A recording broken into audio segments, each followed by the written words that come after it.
being in a group and being on a team are two completely different things.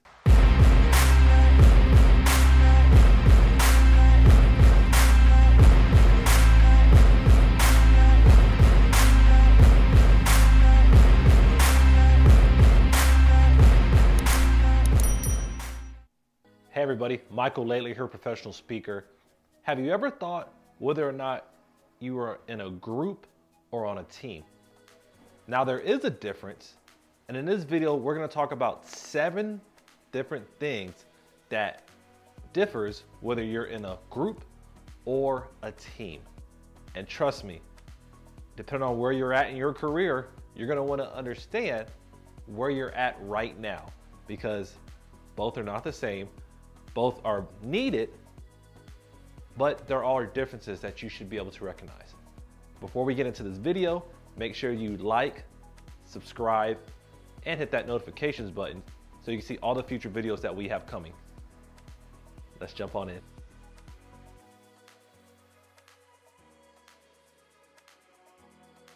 Have you ever thought about whether you were on a group or in a team?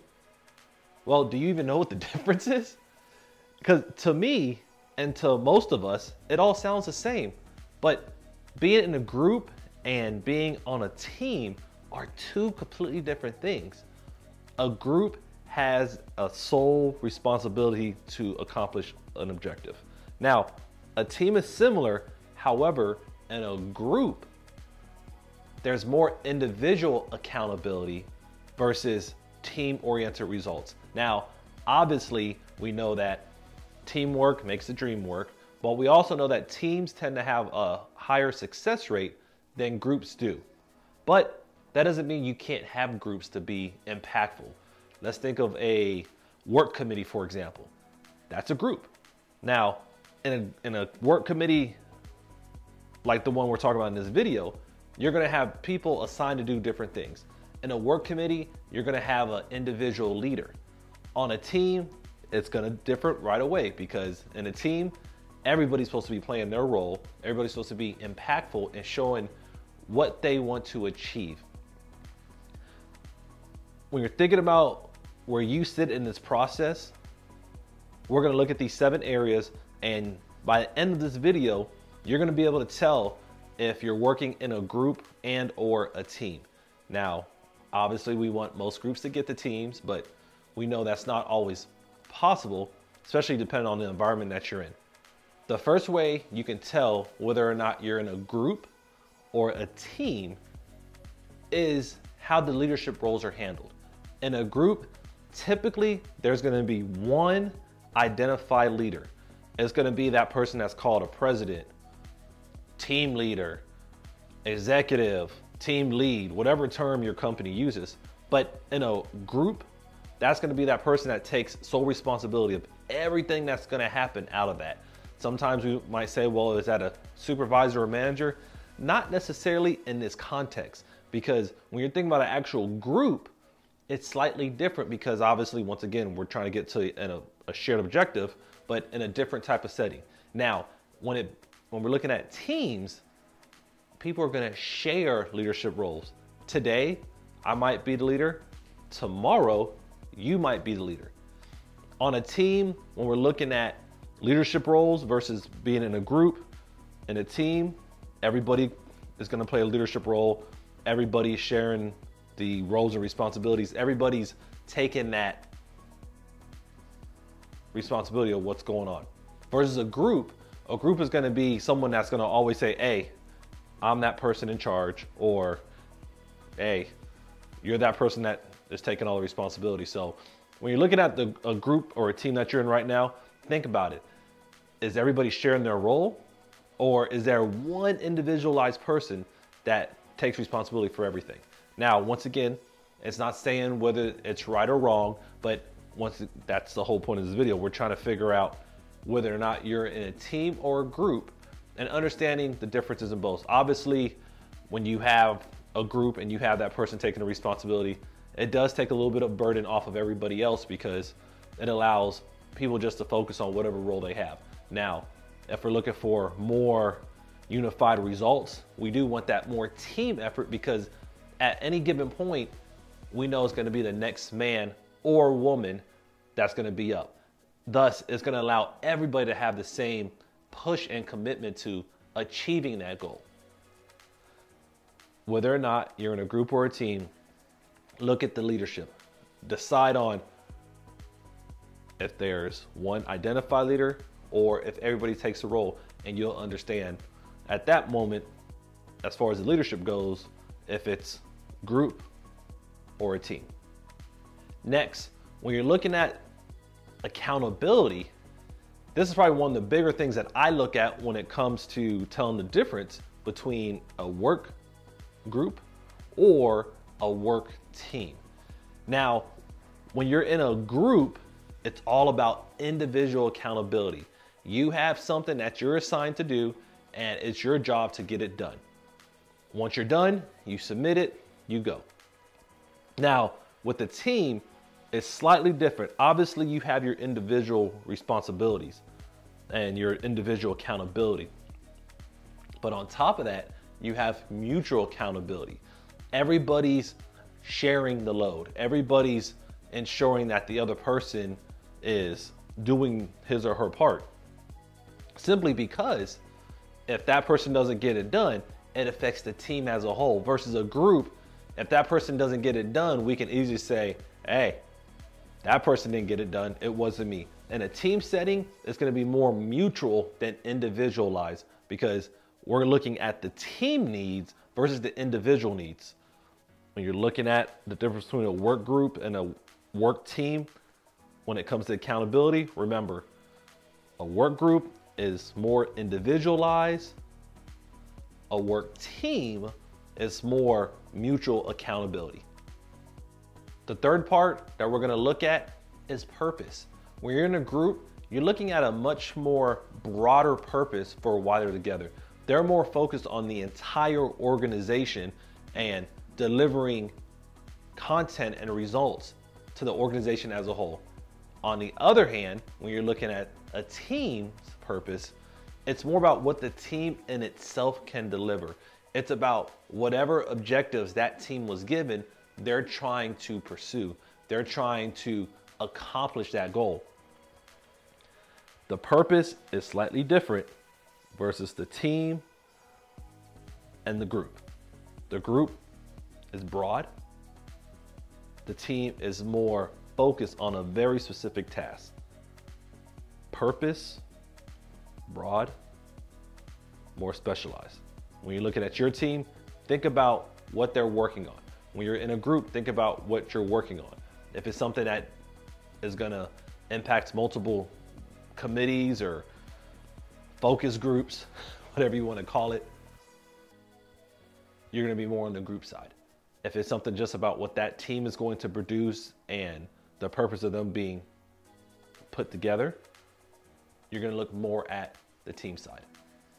The fourth area we're gonna look at is the type of products that's being pushed out by the groups versus teams. When you're looking at groups, once again, you're looking at more individualized products. You're looking at things that are being produced by individual people in that group versus a team where the products are more collectively designed. They're more collectively put together and delivered. Because when you're thinking about whether you're in a group or a team, remember, we talked about it several times throughout the other parts. Individual results are going to be highlighted much more in a group rather than in a team setting where mutual, together, collective products are being produced and delivered. Team is collective. Groups is more individual. The fifth area we're going to look at are meetings. How are they ran? In a group setting, they're very efficient, they're very structured, they're very routine. What's on that agenda is going to be discovered. With the team meeting, you're going to have much more open-ended discussion. You're going to allow a little bit of audibles to be thrown in there because you want everybody to be a part of it. You're gonna have a little bit of structure. You're gonna have at least a concept going into the meeting, but if you end up learning new things, problem solving different areas, you're gonna allow yourself in that meeting to use more of a team type method.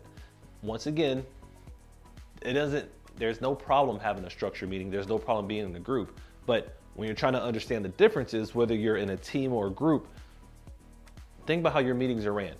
Is it one person, that leader, or that person designated as the speaker, going through this whole meeting, hitting bullet points and checking things off? Or is it someone taking a step back, starting the meeting, and then everybody that chooses having a chance to express their opinion and express their ideas on the subject matter?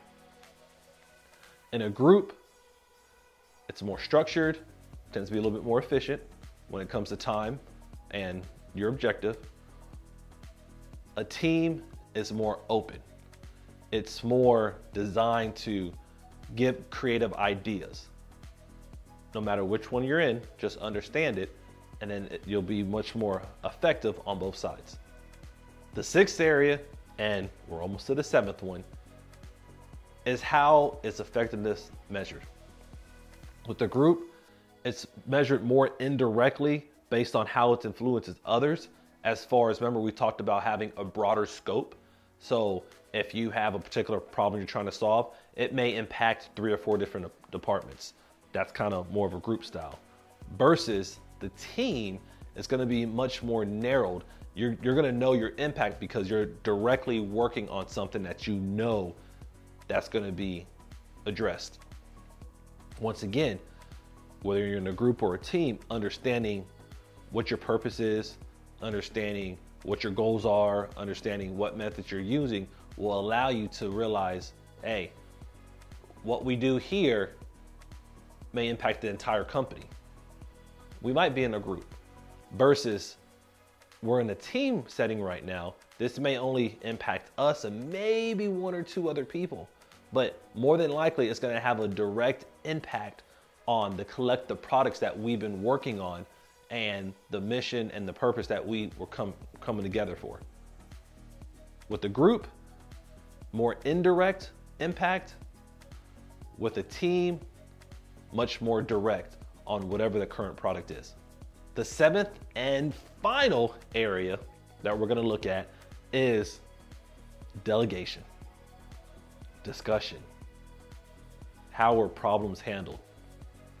Typically in a group, you're going to have more delegation, you're going to have more controlled discussions, and problem solving is going to typically be decided by one person. Versus a group, you're always trying to work together. You're always trying to figure out how to bring the pieces all into one. Once again, it doesn't impact, or it's not bad if you have one or the other, but understanding if you're in a group, there's going to be more delegation. There's going to be more follow the leader or do this, versus a team where you're going to have more opportunities to work together and share the responsibility to know that at the end of the day, you're going to know how to grow and you're going to know how to build together versus just assigning it or pushing it to one person. All right, thank you guys. Thank you for taking the time and watching this video. I know this was a lot of information. It was something that I've been looking at for a couple of months now. I was being asked about what's the difference between groups and teams. How do I know my role? How do I know my purpose? And what I usually tell people is that understanding what you're in is going to make it a lot easier for you to perform in the long run, because not every group is a team and not every team is a group. But understanding just at least these 7 different areas or characteristics of both of them will kind of help you realize where you're at. Now, obviously, out of the 7 categories, it won't always be linear in a sense of you're not going to have all 7 and you know you're going to be guaranteed in a group, or you're going to have these 7 and you're going to be in a team. But you're going to have a general idea if you have 4 out of the 7 in one area, whether or not you're in a group or a team. So when you get a chance, go back through the video, take some notes, look at some of your future meetings, look at some of the current work committees you're in. And just because they're called a work committee or a work group doesn't mean they can't be a team. Don't let the title fool you. Look at the characteristics, look at the values, look at the way the team's being operated, because that will truly tell you what you're in. Don't let the title or don't let what someone calls it dictate what you know now about the difference in groups and teams, because you're going to realize what you're in based on the actions, not just the words of what people are saying. And you're going to understand about the direction you're going based on what's going on within that group or team. They might call it a team, it might be a group, they might call it a group, it might be a team. But remember, these 7 areas will help you realize whether or not you're in a group or a team. If you didn't get the chance, make sure you hit that like and subscribe button and that notification button, just so you know when I have future videos, and allows you to find them a lot quicker. But I do truly appreciate the time that you spent with me today, allowed me to pour into you and provide you with some ideas on the differences between groups and teams. Thank you again, and have a great day.